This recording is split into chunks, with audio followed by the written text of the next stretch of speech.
Welcome to Devasena అభిరుచులు.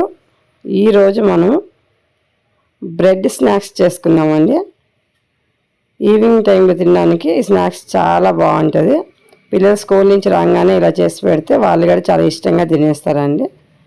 సూపర్గా ఉంటుంది. పిల్లలకు కానీ పెద్దవాళ్ళకి కానీ ఎవరైనా చుట్టాలు వచ్చినప్పుడు కూడా చేసి పెడితే వెరైటీగా ఉంటుందండి ఇది. ఇప్పుడు మనం బ్రెడ్ స్నాక్స్ ఎలా చేయాలో చూద్దామండి. ముందుగా మనము మిల్క్ బ్రెడ్ అయినా బ్రౌన్ బ్రెడ్ అయినా ఏదైనా మీ ఇష్టం వచ్చిన బ్రెడ్ తెచ్చుకొని ఈ విధంగా ముక్కలు చేసుకోవాలండి. చిన్న చిన్న ముక్కలుగా కట్ చేసి పెట్టుకోవాలి. ఈ విధంగా ఫస్ట్ నిలువుగా చేసుకొని మళ్ళీ అడ్డంగా కట్ చేస్తే చిన్న చిన్న పీసులు వస్తాయండి. ఇలా చిన్న పీసులు చేసి పక్కగా పెట్టుకుందాము. ఇప్పుడు వీటిని మనము ఈ బ్రెడ్లోకి ముందుగా స్వీట్ కార్న్ తెచ్చుకొని ఒలిచి ఉడకబెట్టి పక్కకు పెట్టుకోవాలి. ఇప్పుడు ఇందులోకి ఆనియన్, కొత్తిమీర, ఎల్లిపాయలు, టమాటాలు, క్యాప్సికమ్ ఇవన్నీ కూడా సన్నగా తరిగి పెట్టుకోవాలండి. ఎంత సన్నగా తరగాలంటే అంత సన్నగా చేసి పెట్టుకోవాలి. ఎల్లిపాయలు కూడా సన్నగా ముక్కలు చేసి పెట్టుకోవాలి, దంచకూడదు. ఇప్పుడు బాండలు పెట్టుకొని బాండలు హీట్ ఎక్కిన తర్వాత కొంచెం బటర్ వేసుకుందామండి. బటర్ కూడా బాగా వేగాలి. బటర్ కొంచెం కరుగుతుంది. కరిగిన తర్వాత మనం ముందుగా ఈ బ్రెడ్ అంతా కూడా బటర్లో వేసేసి బాగా సన్న మంట మీద బాగా వేపుకోవాలి. ఈ మంచి కలర్ వచ్చే వరకు వేపాలండి. సిమ్లో పెట్టి వేయించుకోవాలి. పెద్ద మంట పెడితే మాడిపోతాయి. చూడండి, ఈ కలర్ వస్తే సరిపోద్ది. మళ్ళీ బాండలు పెట్టి బాండలో మళ్ళీ కొంచెం బటర్ వేసుకుందాము.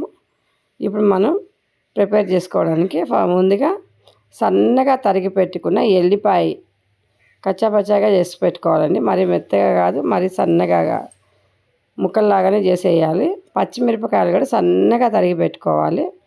ఇవి కూడా వేసేసేయాలి.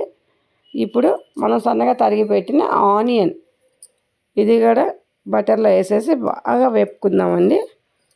కొంచెం వేగేంతవరకు వేపుకొని ఇప్పుడు కట్ చేసుకున్న టమాటా ముక్కల్ని, పెద్ద టమాటా అయితే ఒకటి సరిపోతుందండి, చిన్నవి అయితే 2 వేసుకోండి. ఈ విధంగా ఇవి కూడా సన్నగా వేసేసి కట్ చేసుకున్నట్టు వేసేసి బాగా వేగే వరకు వేపుకోవాలి. కొంచెం సాల్ట్, ఇది బ్రెడ్కి సంబంధించింది కాబట్టి ఎక్కువ సాల్ట్ పడదండి, కొంచెమే పడుతుంది. సాల్ట్ చూసుకొని వేసుకోండి. సాల్ట్ వేసేసి వేపితే త్వరగా వేగిపోతాయి. ఇప్పుడు మనం చిటికెడు పసుపు వేసుకుందాము. పసుపు కూడా ఎక్కువ అవసరం లేదు, కొంచెం అయితే సరిపోతుంది. వీటిని మళ్ళీ కలుపుకోవాలండి. బాగా కలుపుకొని ఇప్పుడు ఉడకబెట్టి పక్కన పెట్టుకున్న స్వీట్ కార్న్ అండి ఇది. ఈ స్వీట్ కార్న్ వేసుకుందాము. స్వీట్ కార్న్ కూడా చాలా మంచిదండి. ఇది చాలా టేస్టీగా కూడా ఉంటుంది. ఇలాగ చిన్న చిన్న వంటలకు వాడుకుంటే మంచిగా ఉంటుంది. ఇప్పుడు మనము టమాటా కెచప్ 1 స్పూన్ వేసుకోవాలండి. 1 spoon soya sauce, 1 spoon chilli sauce ఇవన్నీ వేసేసి బాగా కలుపుకోవాలి. చూడండి, ఇది మంచిగా వేగే వరకు బాగా కలుపుకోవాలండి. మంచి టేస్ట్ వస్తుంది. ఇప్పుడు మనం వేయించి పెట్టుకున్న బ్రెడ్ పీస్లను కూడా వేసేసుకుందాము. ఈ విధంగా వేసేసుకొని ఇప్పుడు ఇందులో ఉన్న మసాలా మొత్తము కూడా బ్రెడ్కి పట్టే వరకు మనం బాగా కలుపుకోవాలి. సన్న మంట మీద పెట్టే వేపుకోవాలండి. మనం వేసిన ఈ మసాలాలు అన్నీ, స్వీట్ కార్న్ ఇవన్నీ కూడా బ్రెడ్కి బాగా పట్టుకొని మంచిగా వేగే వరకు వేయించాలండి. ఇవి ఓపిక్గా చిన్నగా సన్న మంట మీద వేపుకుంటేనే ఈ టేస్ట్ ఉంటుంది. ఫైనల్గా దీంట్లో కొత్తిమీర కూడా సన్నగా తరిగిన కొత్తిమీర కూడా పైన వేసేసుకోవాలండి. లాస్ట్లో వేయాలి అది కొత్తిమీర. అంతే, ఇది రెడీ అయిపోద్దండి. 2 నిమిషాలు వేపేసుకొని తీసేసుకోవడమేను. చూడండి ఎంత మంచిగా వచ్చిందో అసలు. ఇప్పుడు దీనిపైన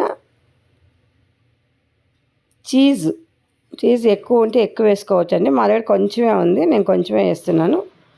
చూడండి, చీజ్ దాని మీద పెట్టేస్తే 2 నిమిషాలు మూత పెట్టేసామంటే ఆ చీజ్ మొత్తం కూడా కరిగిపోతుంది. కరిగిపోయిన తర్వాత మనం సర్వింగ్ బౌల్లో తీసుకుందాము. ఇప్పుడు మనం మూత పెడదామండి. ఈ విధంగా పెట్టేసి మూత పెట్టేస్తే ఆ వేడికి చీజ్ అనేది కరిగిపోతుంది. తప్పనిసరిగా చీజ్ వేసుకుంటేనే టేస్ట్ వస్తుందండి. లేకపోయినా తినొచ్చు, కానీ చీజ్ వేసుకుంటే బాగుంటుంది. చూడండి కరిగిపోయింది. ఇప్పుడు మా సర్వింగ్ బౌల్లో తీసుకొని సర్వ్ చేసుకుందాము. లైక్ చేయండి, షేర్ చేయండి, సబ్స్క్రైబ్ చేయండి. కొత్తగా చూసే వాళ్ళు ఎవరైనా ఉంటే తప్పనిసరిగా సబ్స్క్రైబ్ చేయడం మర్చిపోవద్దండి ప్లీజ్. చూడండి అయిపోయింది. ఇప్పుడు సర్వింగ్ బౌల్లో తీసుకొని సర్వ్ చేసుకుందాము. చాలా టేస్టీగా ఉంటుంది, చాలా బాగుంటుందండి ఇది. మన దగ్గర ఏది ఉన్నా లేకపోయినా చేసేసుకోవచ్చు. అన్నీ ఉండాలి అనేది ఏం లేదు. బ్రెడ్ ఉంటే బ్రెడ్లోకి స్వీట్ కార్న్ ఇవి ఉన్నా లేకపోయినా కానీ వట్టి బ్రెడ్తో కూడా చేసుకోవచ్చండి. మీరుగా చేసుకొని తిని చూసి ఎలా ఉందో మాకు కామెంట్స్ పెట్టడం మర్చిపోవద్దు. Thank you for watching.